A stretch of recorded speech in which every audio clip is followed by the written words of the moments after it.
개별적으로 오다 가다 좀 만나시나요? 근데 또 만난다고 그러면 뭐 만난다는 게 마주치시니까 아, 마주치시니까. 그러니까 마주칠 수는 있겠죠. 저희도 다 이해합니다. 마주치고 뭐 그런 거에 상임위도 하잖아요. 예, 예. 저는 마주치- 국토위로 오기 전에 법사위였는데요. 네네. 법사위는 속도위로 오셨죠. 실제로 싸우기 때문에 네. 대화를 거의 못합니다. 밖에 나가서 실제로 싸우시는 건가요? 실제로 싸우기 때문에. 아 그렇구나.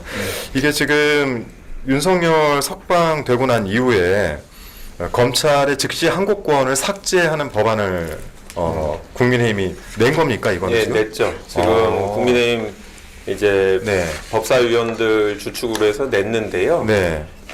그분들은 이제 과거의 태도를 완전히 바꾼 거죠. 네네. 아시겠지만 2015년 당시에는 지금 구속 취소에 대한 즉시 항고권을 폐지하는 법안을 네. 이제 진보 정당에서 냈더니 이거는 구속 집행정지와 보석은 다르다라고 막 이렇게 반대했잖아요. 네네. 그분이 지금 대통령실 민정수석하고 있고 강원도지사하고 있고 막 그런 거거든요. 네. 근데 갑자기 태도를 바꿔갖고 그게 위헌적 요소가 있으니까 구속 취소의 경우도 집행정지를 못하게 해야 된다라고 주장한 거죠. 이거는 이제 지겸 판사하고 관련이 없는 거예요. 지금 심우정 검찰총장이 그렇죠. 즉시 항고를 안 했기 때문에 그거를 서포트해주기 위해서 국민의힘 검사 출신 의원들이 주도적으로 발의한 거거든요. 네. 그러니까 완전히 지금 태도를 바꾼 건데 저희 입장에서는 그 법안이 적정한지를 지금 논의할 게 아니고 네. 기본적으로는 지금이라도 항고를 하고 그렇죠. 상급심 법원의 판단을 받아라라고 주장해야 되는 상황이라고 보고요. 네. 그렇게 중요한 거면 2015년부터 하시지 왜 이제 와서 그러니까요. 갑자기 인권 옹호 기간이 돼갖고 국민의힘이 네. 그러신지 모르겠고 아까 국민의힘 의원하고 연락하냐라고 하셔갖고 이제 김상우 의원 같은 분은 국민의힘 의원을 좀 안 치시는 것 같아요. 제가 같이 여가위를 하니까 네. 좀 예외인 것 같고 이제 다른 분들 이제 오가면서 방송을 하니까 보면 겉으로는 막 방송에서 저랑 싸우면서 막 항의를 해요. 그러니까요. 그리고 딱 하면서. 나와서는 삶에 낙이 없어 막 그러시더라고요.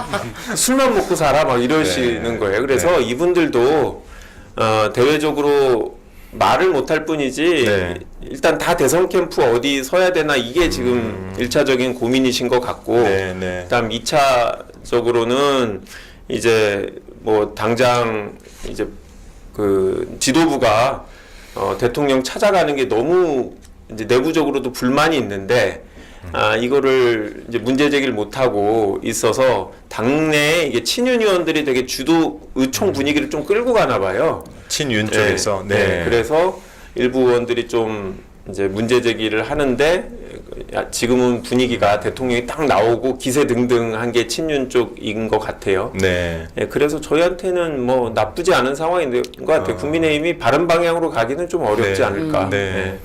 친윤 의원 분들도 뭐 그 공식적으로 우린 대선은 없는 거야 이렇게 얘기를 하시는데 대선은 한다라는 것들은 대선은 이제 한다라는 것들은 다 생각하고 네, 다. 계시니까 네. 탄핵이 인용될 거에 대해서 이렇게 네. 그런 전망을 안 하시는 분은 없는 것 같아요. 네.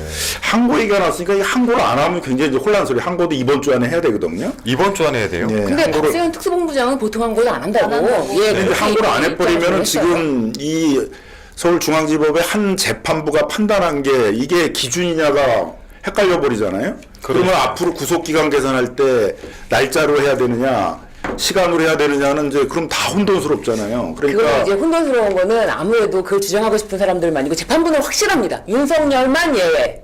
이렇게 재판부는 뭐 저는 확실하게 한 걸로 그럼 이제 보여요. 국민들이 보기에 얼마나 이 사법부에 대한 불신이 생기겠어요. 네. 오로지 인권은 윤석열 개인한테만 적용되고 다른 일반 피고인들한테는 인권이라는 건 없다 이렇게 보여질 거 아니에요. 그러면 사법부에 대한 신뢰가 무너지는 것들은 우리 국가 운영 체계에 있어서 굉장히 작은 일이 아닌 거죠. 큰 그쵸. 일인 거잖아요. 그러니까 이거는 반드시 상급심에서 한번 정리를 해줘야 된다. 근데 아마 이 주기현 판사도 내심은 자기가 이런 결정을 하면 즉시 항고가 돼서 상급심에서 빨리 판단할 테니까 그거 보고 재판 운영을 하겠다 이런 것으로 읽혀서 졌어요. 네, 근데 네. 그렇게 보기에는 불필요한 또 판단도 하지 않았습니까? 뭐 공수처에서 수사한 것, 뭐 영장한 것 그런 것에 대한 것도 판단을 그러니까 하고 즉시항고가 되면 네. 그런 거에 대해서 상급심에서 다 판단해 줄 테니까 네. 그거 보고 진행을 하겠다라는 좀 내심 의사가 있었던 것 근데 같은데 이걸 항고를 안 해버리면은 저 엄청 혼돈스럽게 돼버리잖아요. 근데 이번 재판부의 결정은 굉장히 의아한 부분이 네. 네, 네. 이게 2월 4일인가 구속 취소 신청을 했잖아요. 그렇죠. 2월 4일이죠. 그러면 이제 형사 실무에서는 만약에 그 신청을 받고 재판부가 이거 구속 기간 도과한 것 같다 하는 판단을 했으면 늦어도 2, 3일 내에 이 결정을 했었어야 돼요. 다들 그 말씀하시더라고요. 이건 네. 형사 실무를 해본 사람들은 너무나 당연한 겁니다. 네. 사람을 그러면 불법으로 구금하는 거 되잖아요. 네, 네. 이 판단을 그러면 30일 동안 사람을 불법 구금한 거잖아요. 그때 풀 수 있었는데 네. 이것은 진짜로 심각한 문제예요. 그래서 형사 사건은 기록에 구속 사건은 말이죠. 기록에 네. 빨간 딱지를 다 붙여놓습니다. 이게 절대 그 기간을 놓치면 안 된다. 그런 의미로 계속 체크하거든요. 구속 기간 넘었는지 이거 계속 체크를 해요. 빨간 딱지 붙여놓고 네네. 그만큼 심각하게 관리하는데 접수하고 나서 만약에 이런 생각을 하지 않았으면 왜 그때 석방하지 않았느냐. 그다음에 지금 한 달 이상 지나서 지금 이런 결정을 한 거면 왜 생각이 달라졌느냐. 왜 그때 네. 신중하게 검토하지 않았느냐. 이런 것에 대해서 재판부가 답을 해줘야 돼요. 사실 일반인이었다라고 하고 본인이 이렇게 풀려나는데 한 달간 더 갇혀 있었다라고 한다면 국가나 사법부를 상대로 해서 뭔가 소송을 진행할 것 같은데 그런 얘기는 지금 하나도 안 나오고 그렇죠. 있어요. 그러니까 재판부가 이런 문제의식을 있었으면 네. 집중적으로 심리를 해서 아무리 늦게 하더라도 3일 안에 석방을 하든지 네네. 아니면 그 신청을 기각하든지 결정을 했었어야 돼요. 네. 그 한겨레 단독 보도 기사 혹시 있으면 하나 좀 띄워주시겠어요? 이 직연 판사가 책에서 이 구속 기간을 날로 계산하는 게 맞다라는 맞다. 이야기를 네. 네, 써놓은 책이 있는 것 같은데, 네, 그거 하나 좀 띄워봐 주시겠어요? 공저자로 네, 공저자로 지금 본인은 들어가 있는데 이제 재심 부분 다른 71년 만에 윤석열에게만 그렇죠. 하필 이때 네. 예외적으로 적용했다라는 해석이 나오는 것 아니겠습니까? 네. 주석 형사소송법. 네네네. 네.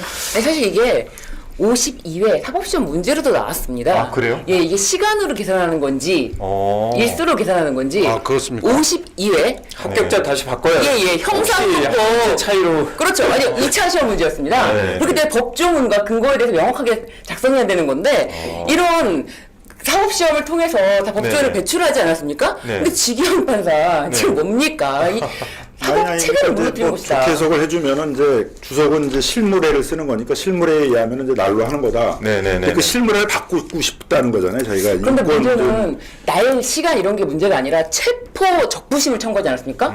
그 기간은 아예 생각을 안 했어요. 법조문에 명백히 그 기간도 공제를 하라고 되어 있는데 그거는 아예 언급도 안 했다는 거. 아니 언급을 했어요. 네. 그러니까 결정문엔 들어 있고, 예. 결정문엔 들어있어요. 네, 그거는 이제 체포적부심은 체포 후 네. 구속할 때 그 48시간 계산할 때만 계산하고 이 구속적부심은 이제 기소할 때 10일 그거 계산할 때만 쓰라고 되게 독자적인 해석론을 아. 놨어요. 그러니까 그것도 마찬가지로 저는 입법 수준으로 판사의 권한을 넘어서서 저는 국회의 권한을 침탈했다고 생각합니다. 이거는 도저히 제 생각에 아까 이건태 의원님이 말씀하신 것처럼 이례적으로 기간을 걸렸던 거는 네. 도대체 어떻게 이거 풀어줄 수 있는 방안을 찾을까 고민을 많이 해야지만 나오는 논리가 아니었을까. 그러니까 저는 일각에서- 이런 논리는 네. 생각을 못 해봤거든요. 일각에서는 이건 거의 재정법 수준이다. 그렇죠. 이렇게 판단들도 하시더라고요. 아니 그러니까 이제 갑자기 이제 인권 의식이 막 발동을 해가지고 인권 보호를 위해서 나를 시간으로 계산해야 되겠다 그러면 네. 왜 하고 많은 사건 중에서 가장 아니, 뭐. 내란죄가 우리나라 형법 중에 형량이 제일 높은 거거든요. 형량이 제일 높으니까 그렇죠. 사형. 증거인멸의 우려도 제일 큰 거 아니에요? 네. 근데 왜 이렇게 중대한 범죄자의 증거인멸의 우려성이 제일 큰 사건의 인권 의식을 갖고 발동하냐? 그러니까 아니, 납득하기가 어려운 거잖아요. 판사는 네. 이 사건에서 그 보통은 이제 판사들이 직권으로 판단할 수도 있지만 대리인들이 얼마나 치열하게 다투냐에 따라서 좌우되잖아요. 윤석열 측에서 이런 논리를 제시했는데 따져보니까 타당하더라. 이런 식으로 지금은 약간 변명 같은 걸 하고 있는데 네. 저는 그렇게 들어줄 생각이었으면 아까 이건태 의원님 말씀하신 것처럼 구속 취소 결정은 빠르게 했어야 되는 거잖아요. 그랬죠. 그래서 시기를 저울질해서 교묘하게 네. 탄핵 심판이 나오기도 전에 전 시점에 맞춰가지고 이렇게 한 것이 조금 수상하다 이런 생각은 듭니다. 그렇죠. 이 법조계에서도 이 관련해가지고 좀 이야기들이 나오는 것 같습니다. 그 JTBC 단독 보도로 나온 게 있는데, 여기 보면 부산지법의 김도균 부장판사가 법원 내부망이 있는 것 같아요. 코트넷이라고 하는데 구속 취소 유감이라는 제목의 글을 올렸습니다. 현재까지 구속기간 계산 선례는 법리적으로 타당했을 뿐 아니라 특별한 문제 없이 잘 시행돼 왔다.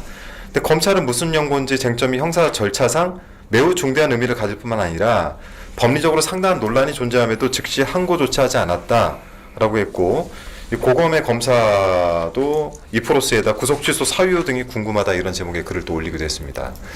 이게 저는 잘 모르겠어요. 이 재판장에 저희 같은 사람들은 많이 갈 기회가 없어서 그런데 이런 선고를 할 때는 특히 이걸 한 달간 이렇게 뒀다가 선고를 할 때는 이 판결로 인해서 본인의 어떤 영향이 올 것인가 이런 것들도 어느 정도 좀 검토를 하지 않았을까요? 내가 얻을 게 없는데 이런 무리한 그 선고를 할 이유가 없는데 그런 점에서 좀 의혹들이 좀 생기는 것 같긴 합니다. 네. 그리고 동료 판사에 대해서 네. 판결에 대해서 저렇게 자기 실명을 딱 걸고 네. 판사가 저건 잘못됐다라고 지적한 거잖아요. 네, 네, 좀 네, 그렇죠. 대단한 겁니다. 이례적이라면서요. 매우 이례적이죠. 네. 그러니까 그만큼 이 결정은 동료 판사들로부터 인정을 못 받는 거예요. 네.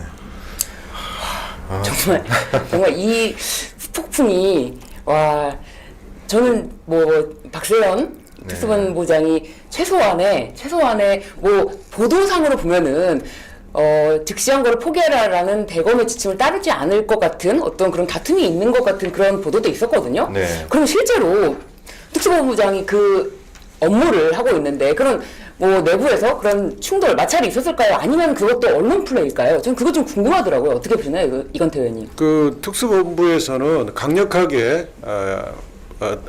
검찰총장한테 즉시 항고하겠다고 얘기했던 건 맞는 것 같고요. 그렇기 때문에 그 결정이 다음 날로 미뤄지면서 진통이 있었던 것 같고. 네. 근데 이제 총장이 마지막에 직접 지시를 하니까 특수본부장도 총장이 지시니까 이게 특수본부장은 갈등했을 것 같아요.